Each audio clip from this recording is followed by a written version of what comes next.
Girl, you make me go so loco, make me go crazy. We would make a beautiful baby. Dear brothers and sisters, welcome back to the Blue Block podcast. This here is our 6th episode with me, your host, Bradley, the white polar bear, flow colder than frost, hailing from the southwest of Kenya, all the way up in Eldo City. How have you guys been? How is your month been so far? I hope it's going well for you. I wish you all the best even as we come to the end. May all that you desire come and find you. I have been doing well, just taking it one day at a time, really. There's a lot to foresee in the future for us as Brads. Whether you are listening on YouTube, just go ahead and subscribe to the This Is Bradley channel, which is easily accessible by searching at 07brad, at 07brad, BRAD. On that search bar. You could also look at other videos that I have on there. I love touching on topics that impact our lives and help us in our journey of self-discovery. I hope you also enjoy this episode, and let's get to it. Knock on wood, is you trying to date me? Is it yes, is it no? Everyone raise your hand if you've ever been to a sleepover. Okay, that is 1, 2. Everyone raise your hand if you have ever been to a birthday party. Okay, that is another 1, 2, 3. So, if you have been to a party, raise your hand. And I'm talking like grown party, like real grown, liquor and everything. If you've been to one of those, kindly raise your hand. Okay, thank you so much for your cooperation. Now, unfortunately, I raised my hand only once. And there's another one where I could raise my hand, but I don't know if I'm eligible. Whether I am or not, you tell me. You be the judge for me, okay? A common thing with all these participatory questions, they are all on parties, from slumber parties, birthday parties to parties. Okay? Most birthday parties I've attended were mine. I just wish there were actual guests. I don't remember what age I was turning into, but honestly, no one showed up. I remember actually tearing, like no one came to celebrate me. In my mind, I'm replaying my inner child clenching behind my mom's skirt, trying to hide his tears. I honestly feel for that guy. It gets better, Aki, usilie. Rarely would my friends come to my birthday parties. And not to sound sad, but I didn't really have any. But I mean, all is well. Even the other side of getting invited with someone to go for their party, most of them were adjacent. It was that grown person around me who would be sympathetic enough to call me and I'd tag along. People at a point were overwhelming, but you can't blame a child who desired the warmth of company and still felt anxiety from them. It has been a journey, hasn't it? I want to express gratitude even for the sheer thought of those who wanted to celebrate me in that form. I was not impervious to the idea that peers around me were having those slumber parties and creating those strong bonds, inner circle jokes, and deep relations with each other. I admired that wholeheartedly because I was like, how come I can't have that?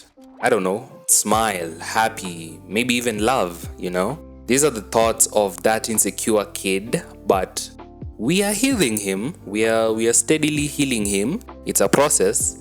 Since the precedent was set that Bradley was never one who went out, like on some, hey mom, I'm gonna go over to such and such's place. It became a norm that he does not do that, you know. And I also think this is an African culture thing where like unaenda kufanya nini kwa wenyewe, kwani hauna kwenu, ni nini hiyo umekosa kwenu. So you grow up with that idea that it's almost a wrong thing to commune with other people in their houses. It's mostly alienating, but we have continued this culture for quite a while. It feels unnatural that when it gets to a certain period, a certain time, maybe late in the evening, and you are in someone else's house, you should start winding up and leave immediately. Or even that saying of usikule kwa wenyewe, utachapwa ukikula kwa wenyewe. You think it's a joke, but just ask a handful of Kenyans whether they have ever said this statement. Nilikatazwa nisikule kwa wenyewe. Trust me, the programming goes deep. You grow up with this hesitancy in other people's, you can't necessarily be yourself. Granted that when you look at the perspective from which this sort of pattern comes from, it's all valid. It's Africa. Yes, there are elements of witchcraft from way back in the day that informed this type of thinking. I don't want my dear son or daughter to be a victim of uchawi,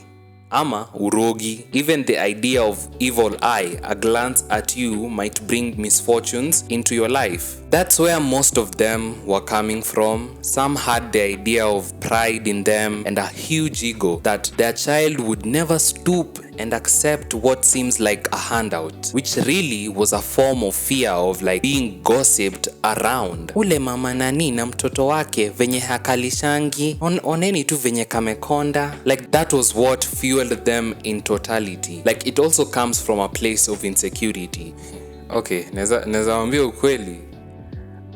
For the far we have come, honestly, I didn't plan on speaking about this, but I guess this is what is trying to get off my chest. Like the initial plan, to be honest, I wanted to chat about how I went to my first and only party in the context of who Bradley is as a person. But let me find a way to tie this in. So we've seen how preventing you from going out in the African culture is rooted in protection from harm that comes with being outside. Let the timeline be unknown, but my friends around me or the fellow inmates noticed how I was secluded as a person, and in this group I was interacting with, they were the opposite. They actually extended an olive branch to me, trying to get me out of that kababble that I was in. Now, I saw this as an opportunity also in my own way, in my own lens, for me to experience something that was different, something to tell, than always having to have my mouth held in certain conversations. So we were actually going to a popular kid's birthday party. Na hii si ile ya pili tuliongelelea. I'm talking grown party, like sherehe. So me, I gave an excuse far from what I was actually going to do. This was a first, na singesema ukweli because that is not me. But I felt like people like me were doing this stuff, so what the heck. I remember I didn't even have the clothes for it. Like all my good ones were dirty, like all of them. So I scrap and pick whatever, looking like a clown. But I had the courage to, but ngoja nifike. But wait until the anxiety weighs on me heavy. I only knew one guy who told me to pull up. I am just there, sticking out like a sore thumb. The drip is dry as hell compared to the clique that I am standing with. The clique who be flossing and stunning. Seems like for some reason, I'm seventh wheeling. We go pick up some more nicks and it just seems like my peers got more money than me. Cause you tell me how, I'm standing on this street looking up at a plush restaurant and I'm supposed to wait for the nicks who are up there to finish. Most of them are even younger than me. But ni sawa. All this while anxiety inanichapa, lakini penye walinimaliza was when they had some shorties come over. And then the one person I knew, ule moja, decided to leave and leave me with them. The only dude amongst all those, the flurry of shorties. And these aren't your typical shorties when you interact with. Hawa ni wale like shorties who piganga sherehe. Those ones. The guy I knew this was like, hey, fanya hivi, tapatana huko. He'll join me there. Weh? Majaribu. It was hard enough to keep it together with the male species. Now, you're going to leave me with the female species. I'm going to be eaten alive. I wasn't. There was this one lady who was like really sweet. Others treated me like I'm not even at their level. But there was this one shorty who just had me to follow them. And to me that was sweet. You know, made me feel human. Haya. Ndio how sisi.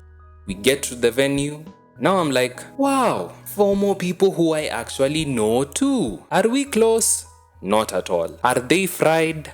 Yes, absolutely yes. I proceed, quiet as a church mouse, so out of place. Even the looks I'm getting just tell you, like, you don't belong here. What are you doing here? I was like, so out of place. People ate, drank, danced, and I was just at that corner observing all of this. I was not where I was supposed to be. I saw how people were indulging in all sorts of things.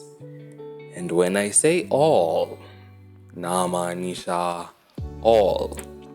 No further questions. That will be all. Thank you. Like, that feeling of not belonging has never been so apparent in my life. Right about now was when that excuse that I said would look like a lie. So I left. Majorly because, such vibrations are not for me. Back when I was young, never really got to do these things, get out and be exposed to, to such. At this moment was when I was realizing why. Like, me, I just excused myself, niko zile tu za, Nah, I didn't even excuse myself. Me nilitoka, no one noticed. Gate ilikuwa wazi. I was just like, bye. Me, I just got out, and I can say this was the first time that I listened to Mr. Morale and the Big Steppers on my way back. What a soundtrack of reflection. Girl, you make me go so loco, make me go crazy.